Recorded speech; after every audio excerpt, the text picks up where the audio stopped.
Buhay estudyante.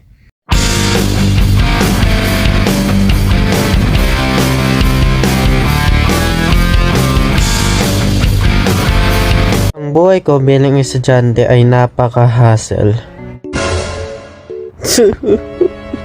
Lalo na ngayon na senior high school na ako. Actually, yan din yung reason ko kung bakit di ako maka-upload. To be honest, ayaw ko pumapasok. Ayaw ko kaya sa school. Isipin mo, bawal yung buhok. Pwede lang yung walang buhok. At kung tatanungin niyo ako kung anong uri ng estudyante ako, isa akong membro ng Boys sa Tabak, pero wala. Na-nerf ako. Nice, bakit kaya hindi ako marunong makipag-communicate? Isipin mo, hindi naman ako kupal. Di naman masama ugali ko. At hindi rin ako natutulog sa klase. So, yun, class. Ano yun? Gisingin nyo kayo nandyan sa likod. Ang daming nagbago sa senior high school, grabe. Kasi putik na yan, yung exam namin, meron na kaming mga bingo. Ang masaklap pa dyan, imbis na mag-skip ako sa 27, nalilito ako kakatingin dito.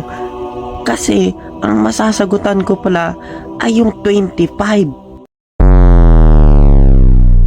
Isa pa sa hindi ko maintindihan, yung putek na yan. Stress na nga ako sa senior high school life ko, tapos makakarinig pa ako ng elementaryng magjowa na ang asim-asim. Tara! Shabu! Shabuhay ko! Dito kasi. Ay, share ko lang. Ay, hindi pala share ko lang kasi sa akin ka lang.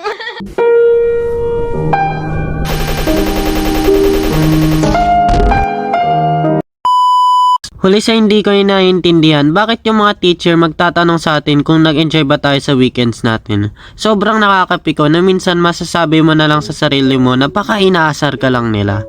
Sino ba naman kasi makaka-enjoy sa weekend na sabay-sabay ang assignment at performance task, diba? Ay, no comment din naman eh. Plus, nakakapatamad pa gawin to. Malamang, high school eh. May joke na lang ako. Kung ang Tagalog ng fruit ay prutas, tinatamad na akong pumasok bukas. Ano?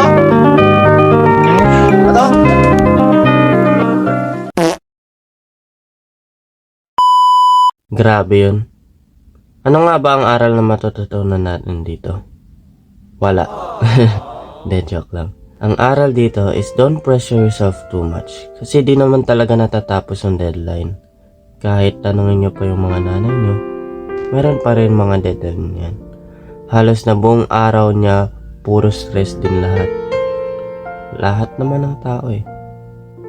Alam ko, para sa atin, lahat, lalong-lalo na sa inyo. Marami ang nai-stress sa school. But hey, even di tayo magkakilala, I know you're doing your best and I'm proud of you. And you deserve the rest ngayong Pasko. Merry Christmas and Happy New Year, buddies. You did a great job. Wala na akong boses. So, ano ang natutunan dito? Wala!